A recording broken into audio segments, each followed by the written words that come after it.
I'm Patrick Henry, lawyer, member of the Virginia House of Burgesses, delegate to the First Continental Congress, 6 times governor of Virginia, husband, father, farmer, fiddle player. I have been asked to tell you about the Stamp Act of 1765. This is the story. Once upon a time, England won the 7 Years' War. That was their first mistake. In America, it was called the French and Indian War, but it was still a mistake.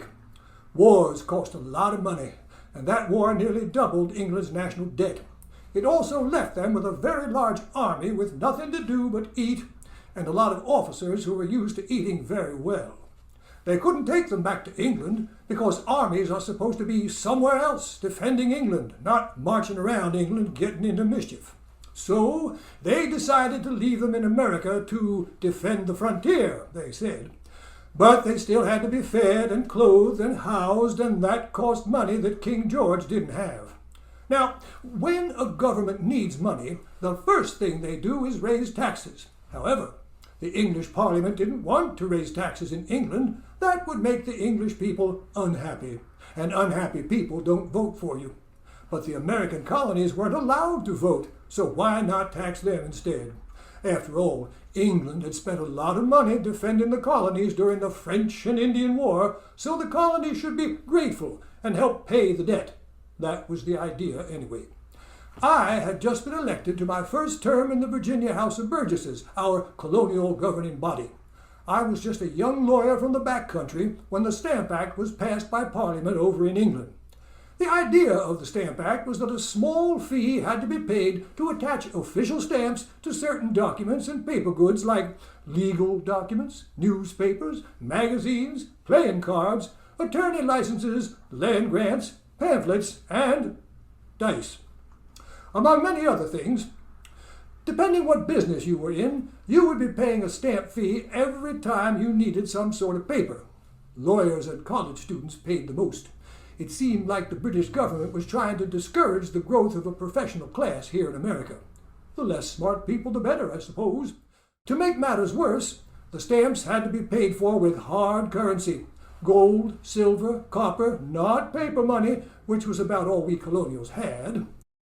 Finally, the money raised was to be used to support the British Army in America and, of course, its officers who were used to living the high life. The Stamp Act was passed by the British Parliament in March of 1765 and was to go into effect in November to give them time to appoint stamp agents, to set up offices, to print the stamps and ship them over here. That gave us 7 months to think about the situation, and the more we thought about it, the less we liked it. We were being forced to support an army we had no need for. We were being compelled to pay a tax we were not allowed to vote for, and if this new tax were put into effect unopposed, what was to stop England from taxing other things? Land, produce, trade goods, and anything else people used every day. Up in Massachusetts, Samuel Adams said, "If taxes are laid upon us in any shape without our having a legal representation, are we not reduced from the character of free subjects to the miserable state of tributary slaves?" In Virginia, we had already sent a protest to London, pointing out that we did not have enough hard cash to pay the tax.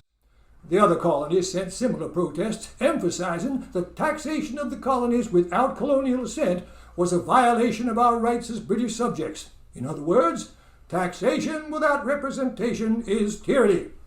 So there I was, in the Virginia House of Burgesses, attending my first session and expected to sit quietly and listen to my elders. I was never very good at that. Instead, I proposed a set of resolutions laying out our position on the Stamp Act.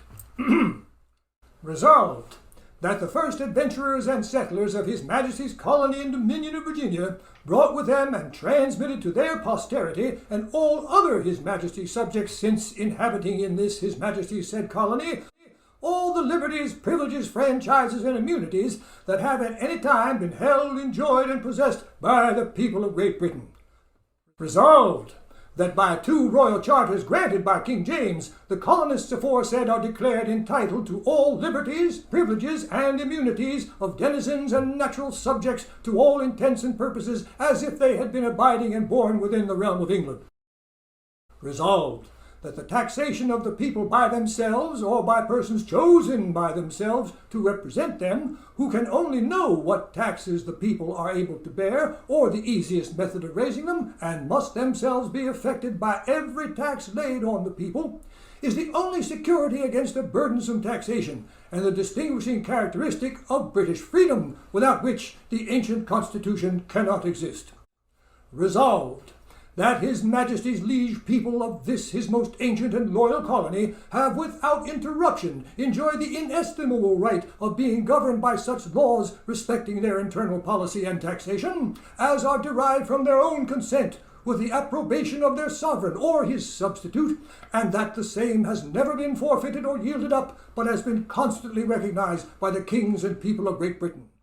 Resolved, therefore, that the General Assembly of this colony have the only and exclusive right and power to lay taxes and impositions upon the inhabitants of this colony, and that every attempt to vest such power in any person or persons whatsoever other than the General Assembly aforesaid has a manifest tendency to destroy British as well as American freedom. I topped them off by proclaiming, Caesar had his Brutus, Charles I his Cromwell, and George III may profit by their example. If this be treason, make the most of it. I left the hall in an uproar and decided to ride back to my farm that night to give everybody a chance to cool off. And that's how I spent my 29th birthday. There were a lot of arguments for and against the resolves the next day, but enough representatives agreed with me and the resolves were approved. By the end of June, the resolves had been published in several newspapers around the colonies. As more of the people began to hear of the Stamp Act and came to understand its implications, resistance grew. The Massachusetts Assembly proposed a Stamp Act Congress to be held in New York City, and people began to take to the streets in protest. Up in Boston, the stamp agent was hanged, in effigy, and his office was torn down, and then they looted his house. He resigned the next day. Soon, protests and riots were breaking out all over the colonies.